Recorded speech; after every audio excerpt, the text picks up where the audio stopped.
आकाशवाणी औरंगाबाद केंद्र. प्रासंगिक.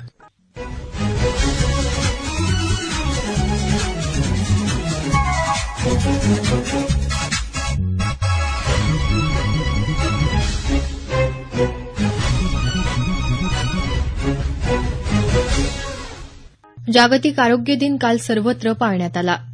चला बोलूया नैराश्य टाळूया हे यावर्षीच्या आरोग्य दिनाचं घोषवाक्य होतं. या अनुषंगानं मनोविकार तज्ज्ञ डॉक्टर माणिक भिसे यांची हर्षवर्धन दीक्षित यांनी घेतलेली मुलाखत आज आपण प्रासंगिक या सदरात ऐकणार आहात. श्रोतेहो नमस्कार. 7 एप्रिल हा दिवस जागतिक आरोग्य दिन म्हणून पाळला जातो. जागतिक आरोग्य संघटनेच्या दिशानिर्देशानुसार 1950 पासून जागतिक आरोग्य दिन पाळण्यास सुरुवात झाली. या वर्षीच्या आरोग्य दिनाचं घोषवाक्य आहे, चला बोलूया नैराश्य टाळूया. या विषयावर आज आपल्याशी चर्चा करण्यासाठी मनोविकार तज्ज्ञ डॉक्टर माणिक भिसे आकाशवाणीच्या स्टुडिओत आलेत. डॉक्टर भिसे, आपलं स्वागत. नमस्कार श्रोतेहो. डॉक्टर, या घोषवाक्याच्या अनुषंगानं आपण आपल्या चर्चेला सुरुवात करूया. चला बोलूया नैराश्य टाळूया हे जे घोषवाक्य दिलंय जागतिक आरोग्य संघटनेनं, काय सांगाल या घोषवाक्याबद्दल? यावर्षी जागतिक आरोग्य संघटनेने हे जे घोषवाक्य दिलेलं आहे हे खूप बोलके असे घोषवाक्य आहे.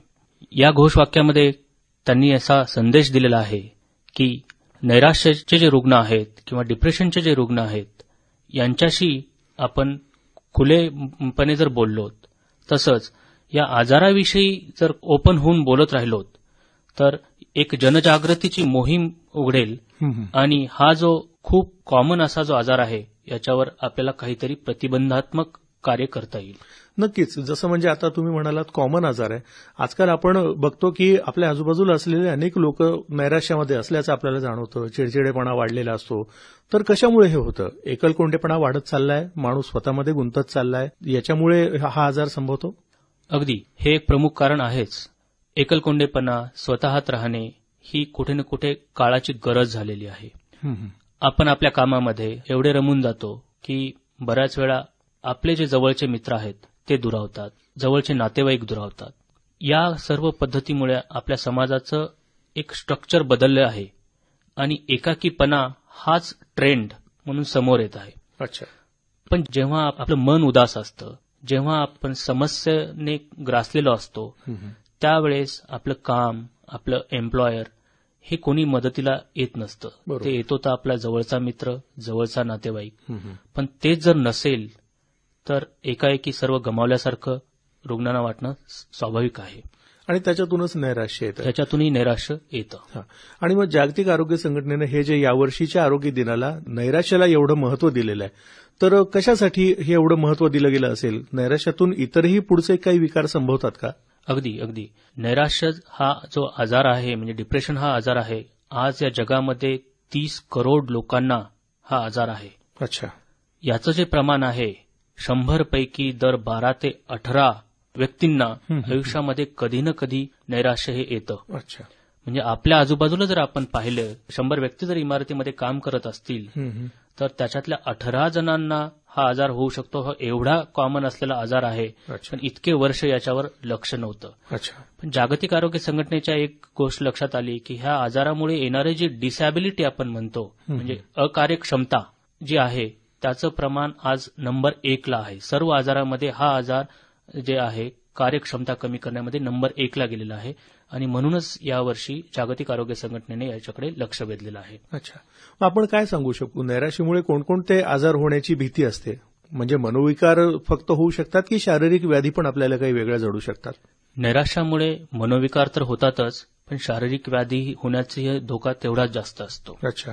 मनोविकाराचं जर बोलायचं झालं तर जर याचा उपचार नाही केला किंवा वेळेवर उपचार नाही भेटला तर सायकोसिस म्हणून आजार असतो की ज्याच्यामध्ये भास वगैरे होणे, तसं या रुग्णांना पुढे चालून होऊ शकतं. किंवा त्यांना एक कॅटाटोनिक फीचर्सचा आजार असतो की ज्याच्यामध्ये तो रुग्ण एकाकी फक्त बसून राहतो, बोलत नाही, अन्नही स्वीकारत नाही. किंवा आत्महत्याचंही प्रमाण जवळजवळ 100 पैकी 15 रुग्ण आत्महत्येने दगावतातही. तर हे याच्यात आहे. हे झालं मानसिक आजार. याही पेक्षा महत्वाचं आहे की याच रुग्णांना शारीरिक व्याधी जसं की शुगर वाढणे म्हणजे डायबिटीज होणे, अच्छा. ब्लड प्रेशर वाढणे, हायपरटेन्शन आपण म्हणतो त्याला, किंवा हार्ट अटॅक किंवा हृदयाचे इतर आजार होण्याचंही प्रमाण खूप जास्त आहे. आणि पुढे म्हणजे नैराश्य आणि इतर हे जे आजार बळवतात नैराश्यामुळे, तर याचा वृद्धापकाळावर काही परिणाम होऊ शकतो का? खूप छान मुद्दा तुम्ही मांडला इथे. जेव्हा हे रुग्ण वृद्ध होतात तेव्हा त्यांना स्मृतिभ्रंश हा जो प्रकार असतो, डिमेन्शिया आपण म्हणतो, तो होण्याचा धोका वाढलेला असतो. अच्छा. म्हणजे एकतर नैराश्य आपण होऊ नये यासाठी आपण काळजी घेतली पाहिजे, आणि नैराश्यातून जर हे वेगवेगळे आजार उद्भवत असतील तर मग आपण याच्यासाठी काय उपचार घेतले पाहिजे? नैराश्य टाळण्यासाठी तर आपण काळजी घेऊ, पण एकदा माणूस जर नैराश्यात गेला, त्याला डिप्रेशन झालं, तर मग उपचाराच्या पद्धती कोणकोणत्या आहेत? नैराश्याचा रुग्ण जेव्हा आमच्याकडे येतो त्यावेळेस आमच्याकडे त्याला देण्यासाठी अलग अलग ऑप्शन्स असतात. प्रमुख ऑप्शन जे आहे किंवा प्रमुख उपचार पद्धती आपण त्याला म्हणूयात ती आहे औषधोपचार करणे. आज अँटी डिप्रेसंट्स हे जगामध्ये सगळ्यात जास्त कन्झ्युम केले जाणारे किंवा खाल्ल्या जाणारे औषधी आहेत. अच्छा. तर हा एक मोठा औषधींचा ग्रुप आहे की जो अशा रुग्णांना खूप मदत करतो आणि यांच्या जीवनामध्ये पूर्ण कलाटणी मिळून जाते. अच्छा. हा एक पद्धती झाली ज्याला आम्ही घरी औषधी देतो, रुग्ण घरी औषधी घेतो आणि फॉलोअपला आम्ही पाहतो. ओके. दुसरी महत्वाची जी पद्धती आहे ते म्हणजे समुपदेशन. अच्छा. किंवा आपण साध्या टर्म्समध्ये काउन्सिलिंग म्हणतो. याच्यामध्ये काही स्पेसिफिक पद्धती असतात. कॉग्निटिव्ह बिहेव्हिअरल थेरपी म्हणतो आपण, REBT आहे, किंवा त्याच्यामध्ये इंटरपर्सनल थेरपी. तर ह्या जितका औषधोपचार प्रभावी आहेत तेवढ्याच प्रभावी या थेरपी पण आहेत. म्हणजे समुपदेशन पण तेवढंच प्रभावी आहे. आणि एक 2 ते 5% रुग्णांना जेव्हा खूप जास्त प्रमाणात हा आजार असतो तिथे आम्हाला बायोलॉजिकल थेरपी म्हणजे एक तिसरा ग्रुप आहे की ज्याच्यामध्ये आम्ही काही मशीन्सचा वापर करतो.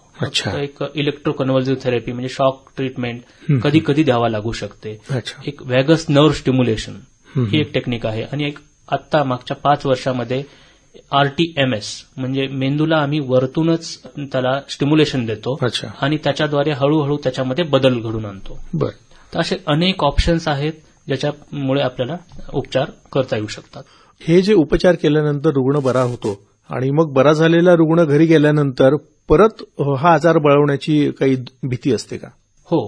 हा आजार एकदा बरा झाला तरी या बरा होण्यामध्ये साधारणतः 6 महिने ते 1 वर्षाचा कालावधी लागू शकतो. तोपर्यंत औषधोपचार चालू राहतो.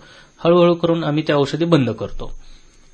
आणि याच्यानंतर जर कधी या रुग्णाला समोर स्ट्रेस आला म्हणजे आपण ताणतणाव आला किंवा त्याच्या आयुष्यात अशी काही घटना घडली की त्याच्या जे कोपिंग म्हणतो आपण किंवा त्याच्या ज्या आवाक्याच्या बाहेरची जर घटना झाली तर अशा वेळेस परत हा आजार होण्याचा धोका असतो. अच्छा. मग अशा वेळी रुग्ण बरा होऊन घरी गेल्यानंतर किंवा रुग्णाला नैराश्याचा आजार जडलेला आहे, विकार जडलेला आहे हे लक्षात आल्यानंतर त्याच्या कुटुंबियांनी किंवा त्याच्या मित्रपरिवारांनी काय काळजी घ्यायला पाहिजे?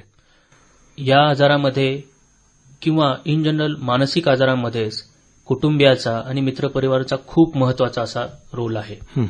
त्यांनी घ्यावयाची काळजी म्हणजे काय? सगळ्यात महत्वाचं म्हणजे त्याचा औषधोपचार वेळेत आणि वेळेवर करणे. आम्ही असं पाहतो की रुग्णाला एखाद्या महिन्यानंतर साधारणतः बरं वाटतं आणि रुग्ण म्हणतो आता मी औषधी घेणार नाही कारण मला ठीक वाटतंय. बरोबर. पण हे फक्त वरवरचं ठीक होणं असतं. मेंदूमधले जे बदल आहेत, जे सेरोटोनिन आणि इतर घटक जे बदल झालेला आहे त्यांचं प्रमाण ठीक व्हायला साधारणतः 6 महिने ते 1 वर्षाचा कालावधी लागतो. तर त्याच्यामुळे आम्ही नातेवाईकांना हमेशा सांगतो की तो जरी नाही म्हणतोय तरी ही तुमची जिम्मेदारी आहे की त्याला वेळेवर औषध देणे, तो घेतोय की नाही हे पाहणे आणि त्याला फॉलोअपसाठी रेग्युलर घेऊन येणे. याच्या पलीकडे सगळ्यात महत्वाचं म्हणजे अशा रुग्णांना एक मानसिक आधाराची गरज असते. त्यांना कुणीतरी मोकळेपणे बोलण्यासाठी हवं असतं. आज समाजामध्ये इव्हन हजबंड वाईफलाही एकूण एकाशी बोलण्याचा वेळ नसतो. बरोबर. तर अशा स्थितीमध्ये आम्ही आवर्जून सांगतो की त्याला मनातल्या भावना व्यक्त करू द्या. जरी तुमच्या दृष्टीनं त्या भावना अयोग्य आहेत, तुम्हाला असं वाटतं की एवढा प्रॉब्लेम नाहीये, तरी पण त्याला बोलू द्या कारण तो आजारातून बोलतोय. बरोबर. म्हणजे आपण असं म्हणू शकतो की एखादी साधी जखम आपल्याला झाली असेल तर ती जखम बरी व्हायला बराच वेळ लागतो. जखमेवरची खपली पडते, त्यानंतर सुद्धा बरेच दिवस जखमेची खूण तिथे आपल्याला दिसत असते शरीरावर. तसंच मनोविकाराचं आहे की मनोविकार बरा झाल्यानंतर सुद्धा तो पूर्णपणे बरा होण्यासाठी, रुग्ण त्यातून पूर्ण बाहेर पडण्यासाठी एक निश्चित कालावधी लागतो. तर घरच्यांनी, कुटुंबियांनी, मित्रपरिवारांनी त्याला एक साधारण 1-1.5 वर्ष तरी सांभाळून घेतलं पाहिजे. तर ही तर झाली आजार झाल्यानंतरची सगळी घ्यायची काळजी. पण मनोविकार होऊच नयेत यासाठी आपण काही प्रतिबंधात्मक उपाय करू शकतो का? होय, बरेच सारे प्रतिबंधात्मक उपाय आहेत. याला आपण एक इन जनरल मेंटल वेलबिंग किंवा मेंटल हेल्थ असं म्हणूया. तर हा कन्सेप्ट अमेरिकेमध्ये सध्या खूप मोठ्या प्रमाणात सुरू आहे. अच्छा. मेंटल वेलबिंग किंवा मेंटल हेल्थ इन जनरल. याच्यामध्ये काय असतं की एक समाजामध्ये पोषक वातावरण आणि त्या व्यक्तीचं एक स्वतःचं एक वातावरण असतं, आपलं एक व्यक्तिमत्व असतं, तेही पोषक असणे. या दोन्हीसाठी जे काही उपाययोजना करता येतात त्या याच्यात येतात. समाजामध्ये जर बोलायचं झालं तर जसं की जागतिक आरोग्य संघटना म्हणते की लेट्स टॉक, म्हणजे चर्चा करणे. याच्यातून बऱ्याच साऱ्या भावना आपल्या व्यक्त होतात आणि जितक्या मोकळेपणे आपण चर्चा करतो तेवढी आपली भावनिक पातळी स्थिर राहते. अच्छा. दुसरा भाग झाला की शारीरिकरित्या पण तुम्ही हेल्दी असणं जरुरी आहे. आपलं जे शेड्यूल आहे ते व्यवस्थित पाळणे, त्या शेड्यूलमध्ये अर्धा ते 1 तास तरी एक्झरसाईज ठेवणे. एक्झरसाईज केली की शरीरामध्ये काही हार्मोन्स तयार होतात जे की आपल्याला मेंटल वेलबिंगमध्ये मदत करतात. ओके. त्याचसोबत आहार नियंत्रण, वजनावर नियंत्रण ठेवणे, ह्या काही जनरल बाबी आहेत. अच्छा. जरूर आपल्या आयुष्यामधला दररोजचा 24 तासातला ठराविक कालावधी आपण आपल्या मित्रांमध्ये, आपल्या आजूबाजूच्या जवळच्या नातेवाईकांमध्ये घालवला पाहिजे, आपल्या कामाच्या व्यतिरिक्त. ओके.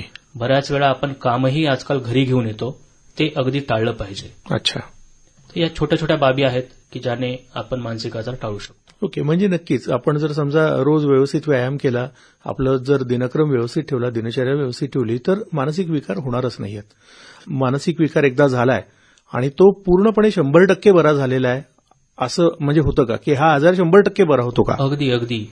रादर ते मी म्हणेल की 90% जे अलग अलग प्रकारचे मानसिक आजार आहेत ते पूर्णपणे बरे होतात. अच्छा.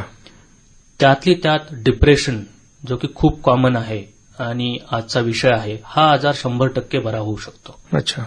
या आजाराचं नेचरच असं आहे की जर आपण औषधोपचार घेतला तर अगदी काही महिन्यातच तो पूर्णपणे बरा होतो. अदरवाईज सुद्धा डिप्रेशनचा जे नॅचरल कोर्स आम्ही म्हणतो, त्याचा नैसर्गिक जो प्रवाह आहे तो असा असतो की साधारणतः 9 महिने ते 1.5 वर्षाच्या नंतर त्याची तीव्रता हळूहळू कमी होते आणि तो बेसलाईनला येऊ शकतो. अच्छा.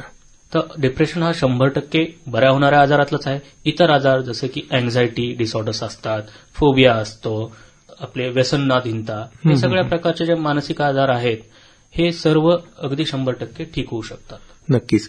म्हणजे हे जे यावर्षीचं घोषवाक्य दिलेलं आहे जागतिक आरोग्य संघटनेनं, चला बोलूया नैराश्य टाळूया, ते जर आपण व्यवस्थित पाळलं, आपण जर एकमेकांशी चर्चा करत राहिलो तर आपण नक्कीच नैराश्य टाळू शकू.